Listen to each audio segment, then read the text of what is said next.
the crematorium.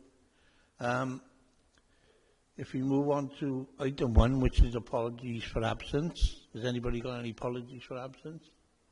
So Councillor Lane from Monmouthshire, Councillor Taylor from Caerphilly, and Councillor Ashley from Torfaen. Thank you for that. Anybody else got anything? Nope. Councillor Thomas. Yeah, can I just give Christmas apologies from Blaenau Gwent, please? Okay, thank you for that. If we move on to item 2, has anybody got any declarations of interest in regard to any paperwork today? No. There may be something later on that comes up in regard to the crematorium yellow lines, which I might have an interest because Torfaen is my authority. We'll move on to item 3, which is minutes of the previous meeting, and that's on page 3 and page 4. Has anybody got any items they would like to raise from their minutes? Nothing? I'll take them as approved then. Are we all in approval of the minutes? Yeah. Thank you for that. And then it's just a note on the minutes section. I thought it was easier to include whether we would be changing the minute style as part of the minutes of the previous meeting. That's why there's no separate item. So if members would like to decide whether to stick with the current style of minutes or to change to the proposed style, I think I sent an email over after the last committee highlighting what we do in the Governance and Audit Committee, which is we have like a key details section which covers a few key points on the officer's report, and then it still follows the standard process of only then the recommendations are captured after that. So it includes officers' information, but doesn't include discussion during the actual item itself. That's the minutes we do in Governance and Audit. Obviously, members can propose a different style, but that's what we would recommend in line with what we do in other committees. Anybody want to raise anything to that? I'm quite happy as it is, but I'll go along with what everybody else would look like. Yeah, sure.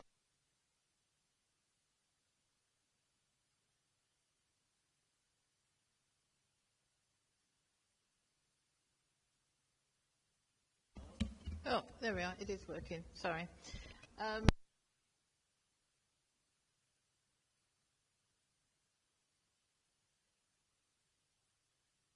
Use that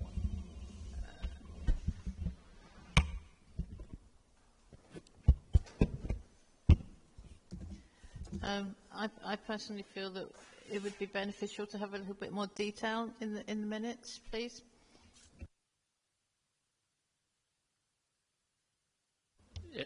Anybody else on screen? Oh, sorry, Rhiannon Howells, would you like to comment?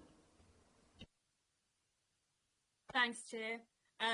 I was going to say exactly the same as Councillor Forsey. I think I don't know if this is the new style after I mentioned it previously, or if this is a bit more, but I think we could still do with a bit more detail again.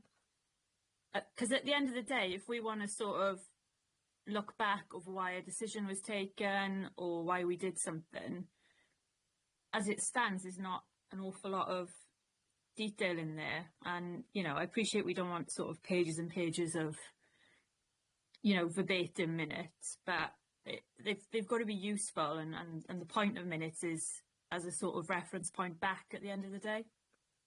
Yeah, so that's just my thoughts on that. Thanks. So we're all in agreement about keeping the agenda as it is, but just more detail with it? Are we all happy with that? Happy with that? So in terms of detail then, would you want detail on the officers' reports, or would you want also the discussion of the actual item itself?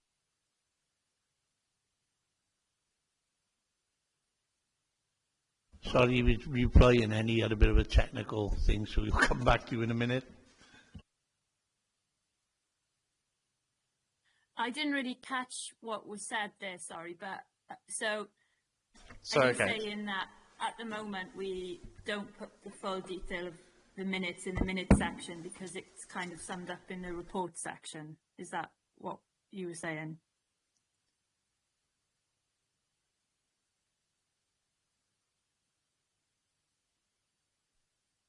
Apologies, committee. I've just discovered that our mic's charging system was turned off. so only a few of them have actually got battery. So the point would be, as a committee, because obviously you can decide how you would like the minutes to look. So whether you'd want more detail on the officer's report, so maybe like a few lines explaining what the key details were. So for a finance report, it would highlight maybe the figures. Whether you would want the discussion to be included. So that's discussion between councillors and officers and councillors and councillors. And then obviously we would include the recommendations as a kind of a, well, it has to be there just so it sums up what's actually been agreed. So would you want the officers' details and the discussion, or just the officers' details of the report? Probably both from my perspective, but sorry, I should put my hand up then.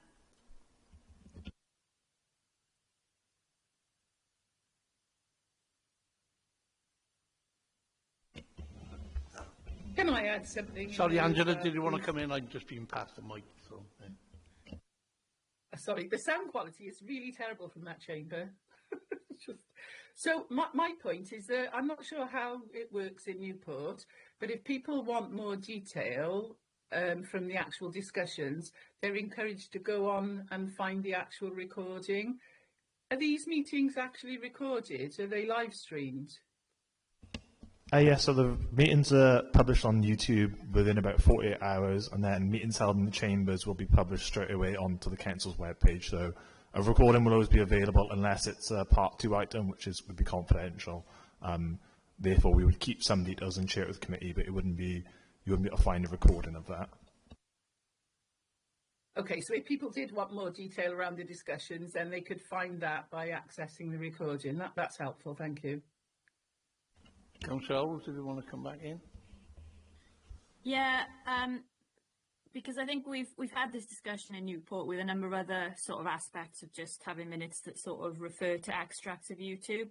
But I think there are a few issues with that. I mean, obviously most people want a summarised pre-seed version of a meeting rather than to have to watch an entire meeting over again. I appreciate if it's a sort of important that we get a verbatim record of what was said, then it might be useful to rewatch it. But usually most people have got 1 minute rather than half an hour. In 1 minute you can scan, you know, a useful minute summary, whereas, you know, who's got the time to sort of rewatch lots of old meetings? So I personally, I don't love the whole referring back to YouTube from that perspective, but I think also realistically, are these links going to still exist and be functional and be clickable through on old PDFs to old YouTube links, you know, realistically 5, 6, 10 years from now? Probably not. So that concerns me a bit as well.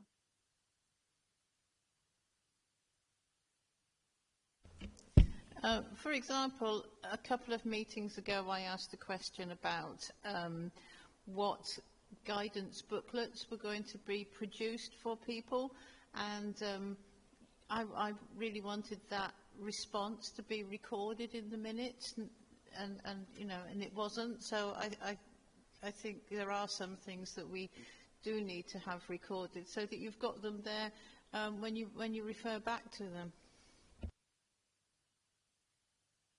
Can I just say I agree with Councillor Forsey on that, because I think we also have to be shown as a board that we are providing that level of scrutiny and questioning as well, and if the minutes don't record it, then, you know, it's not there effectively without going to watch YouTube. Yeah, no, thanks for everybody's input.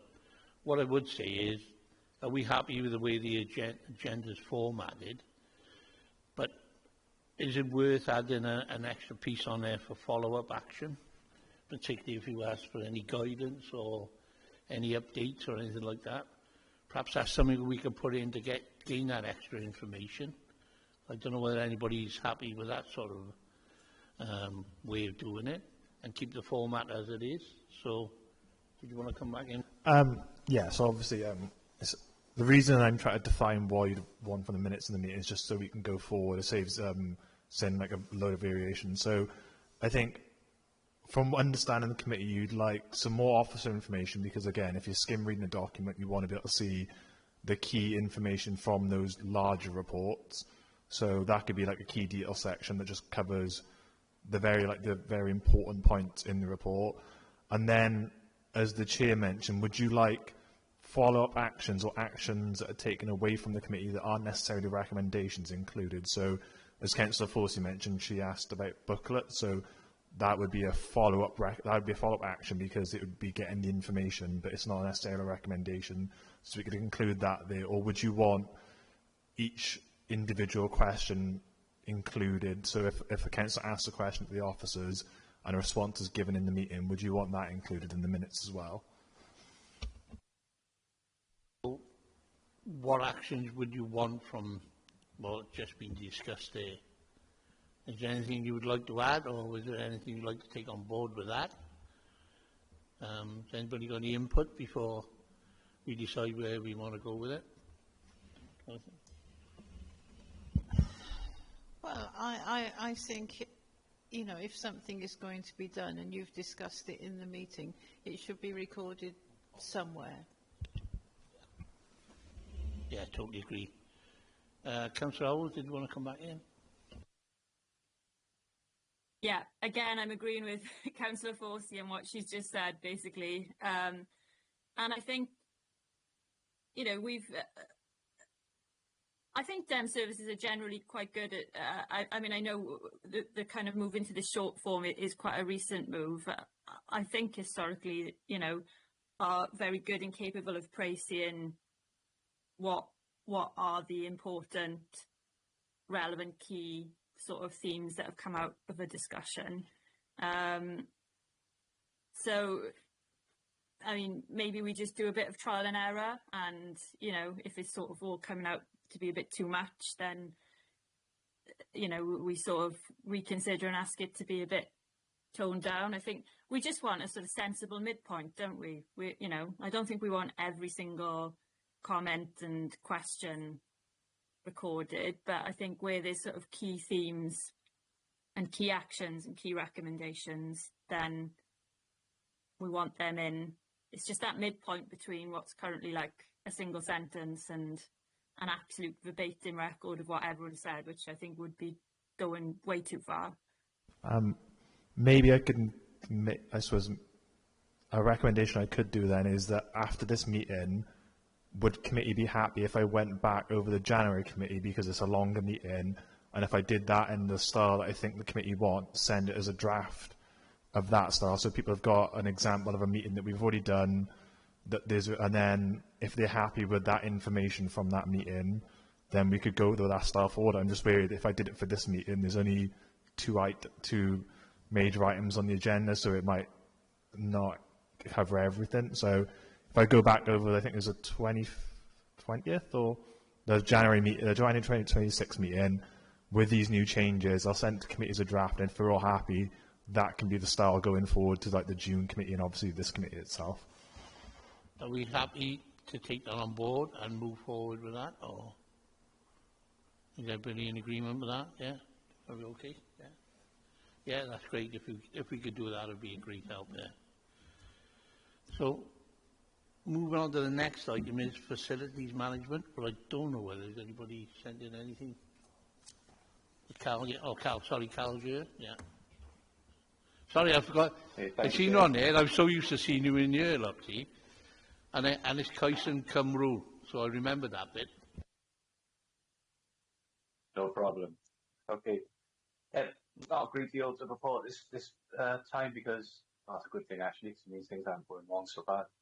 Aside from the usual statutory testing, we've had a couple of issues with drains, one round by the lodge and round by the hearse area.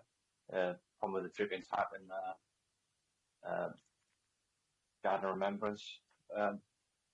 Also had a bit of an ongoing issue with a boiler, which we're trying to resolve.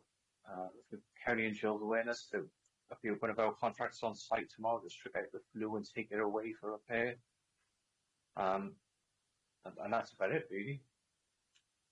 All good. Anybody got any questions for Carl? Or? Just to say, I attended a service up there about 10 days ago, and I was well impressed. I did go in afterwards, after the service, and thank the staff because it went off really good. There's no glitches or anything like that. And even the presentation of the, the hall and chapel and everything was absolutely outstanding.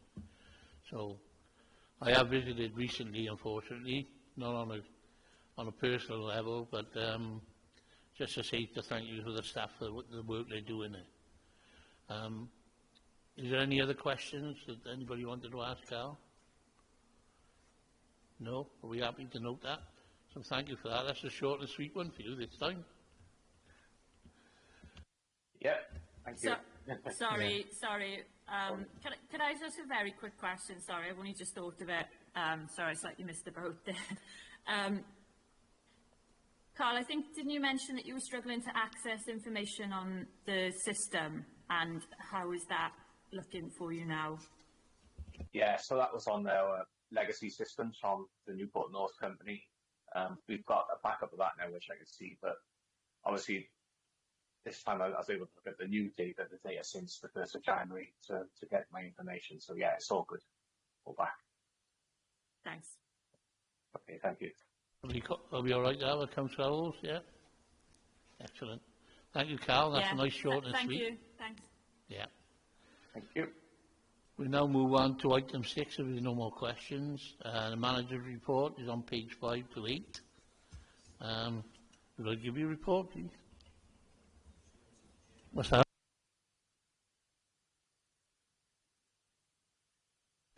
Yeah, if you want to do yours first. Normally it's the other way around, sorry. Only one situation, Mr Chairman, as we discussed earlier on, is the WLL lines at the floor area coming out of the chapel.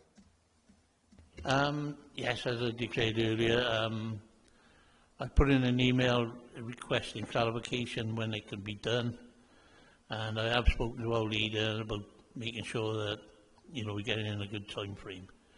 If I've got any more news, I will come back to you as soon as I receive anything. Many thanks, Mr Chairman. Okay, thank you. Sorry about that, in order. We now go to the manager's report. Thank you, Chair.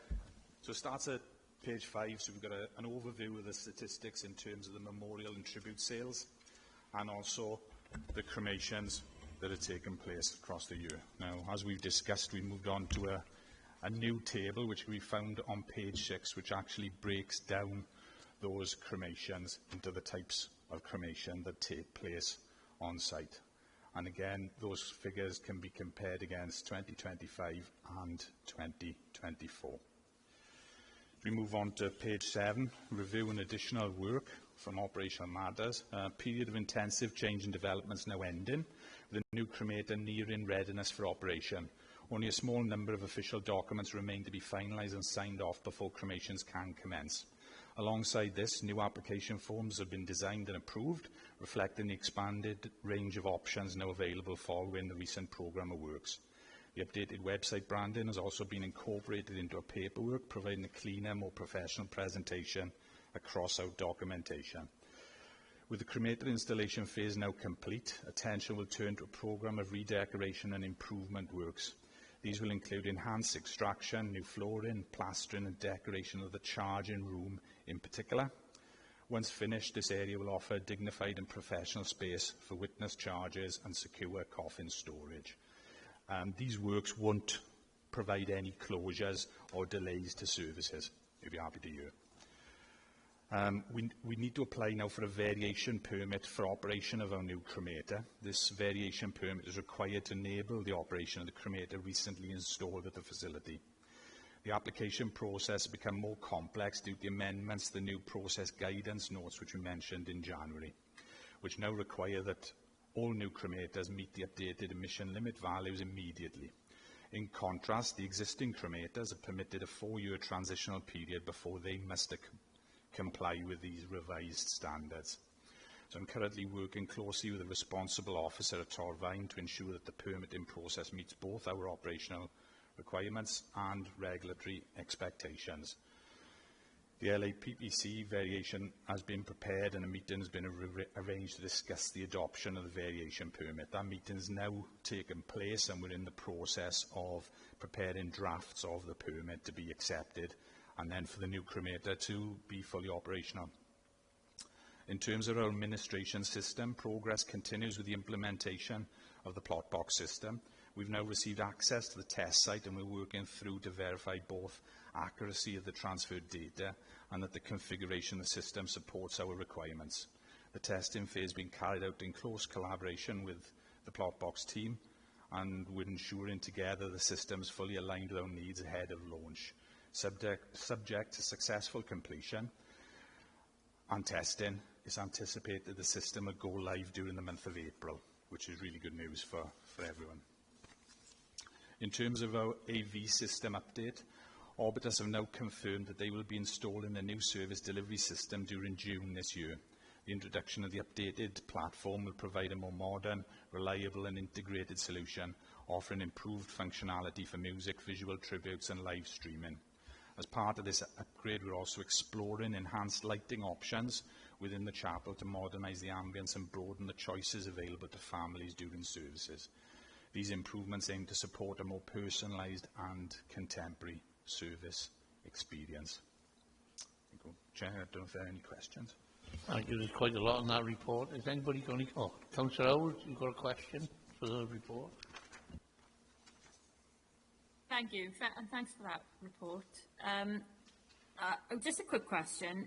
It says, when it's talking about the variation permit, existing cremators are permitted a 4-year transitional period.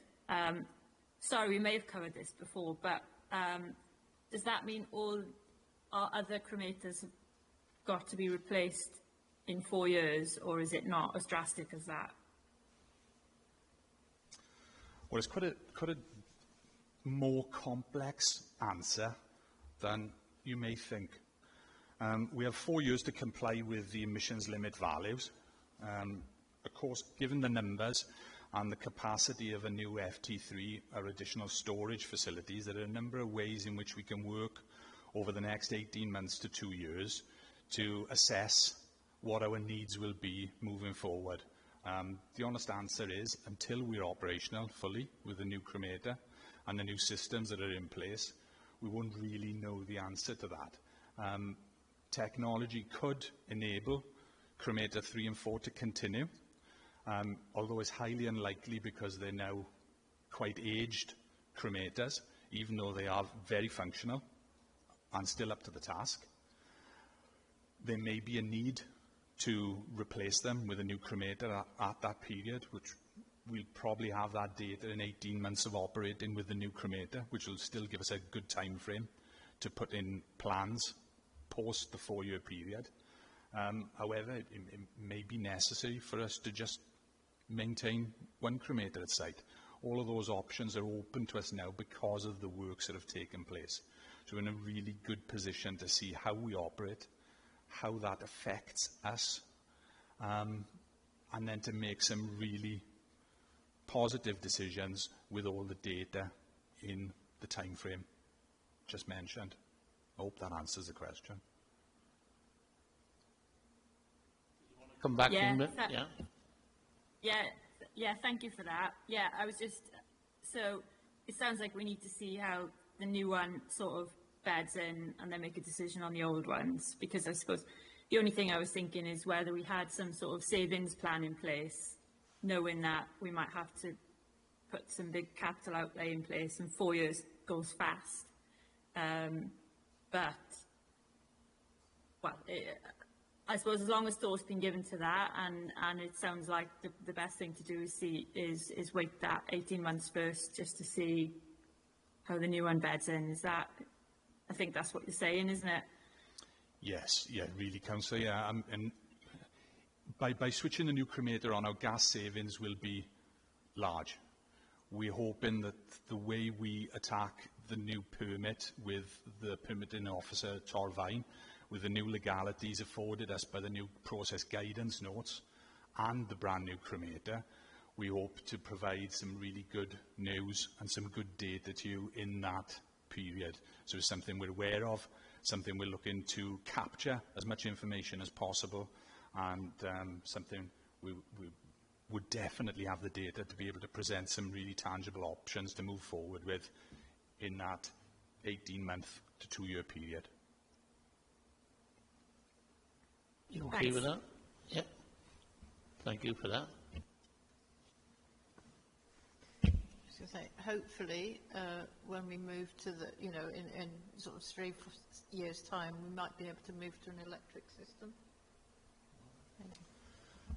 Again, electric cremators take lots of power. Is that power clean? The length of time for a cremation would be average at around about 3 hours as opposed to an hour and a half. We currently have a really good brand new cremator that we can show some huge gas savings with potentially if we can manage to use it efficiently given all of the developments that have taken place around its installation. So I think we can make a tangible impact on gas usage there. In the future, perhaps a dual purpose cremator or dual fuel use where electric and gas combined may be an option. But again, we're in a wonderful position where we do have these options now. And as these technologies are developing, ever developing, and the race to net zero as well, and the manufacturers aware of this, hopefully within the period and with the captured data that we have, we can make some really informed choices to future-proof facility and to move forward. I got two. I'll go with the first one. With the cremation numbers since we've had a shutdown, have they steadily increased? Which I have looking at that thing. But my part is on the future diary bookings, if they started to creep back in to the numbers we were on previously before shutdown. That's the first one. And on the AV system, with a comparison of cost between that and the old system we got, is there going to be a significant increase in what we're going to provide for the people on the service? Yeah, if I go with the second one first, Chair. Yeah, in terms of the AV system, the after-sales products are much greater, much more varied, and much more appealing to the bereaved, essentially. So we've run some reports with the system providers against what we would utilise currently with the provider we have, what we could then provide for families with the new provider, and we are hoping that there'd be increased use, increased sales generated through the better, more modern system, and that's incorporated into our thinking for change, along with the funeral directors locally bringing up the fact that our private neighbours use that newer system that we are moving to. In terms of the figures, if you look at page 5, you can see the figures are where we would expect them. And currently March is very busy because our neighbour down at Langstone is closing for some refurbishment works themselves. So March is a very busy period for us. So I would suggest that, yes, we are where we would need to be. However, if you look at page 6, the breakdown of services, we can see that, as we discussed initially when we changed the fee structure, that direct cremations were making up 14% of all funerals. They're currently estimated to be making up 20% of all funerals. And as you can see from the ongoing additions to direct and direct attend, this is something that isn't going to change anytime soon. So whereas the full cremations may be a little less than we'd seen previously, the direct cremations and direct attends are much more than we would have seen previously. So the makeup of our figures is slightly different, and this is something that we need to monitor at least through the first half of this year, or this calendar year. Thank you for that. The one with the AV, I was more on a comparison of the cost to the individual for the, is it going to be leaping by 10%, 20%? Some of the charges are cheaper on the new provider, but they just offer so much more choice and variation, which is where we need to go, really. And the system is much easier for the funeral directors and the families to use pre-service, so they can upload the service that they would like to see. It all boils down to cost, whatever, and then, people are struggling, so any extra cost is an additional burden for them, innit? So, yeah, no, I mean, in terms of free offerings, there is still options of additional still images so that the deceased can be displayed on our screens in the chapel, and that's offered free of charge with both Wesley and Orbitus. Excellent, thank you for that. Anybody got any other questions in regard to the manager's report? They've given a good report. There's quite a lot of detail in there, actually. I was quite shocked about what was in there. If nobody's got any of that, then anybody want to raise anything? Because there's no other questions. Is there anything we're not A or B they want to raise now before? So, if not, I will close the meeting and thank you very much for your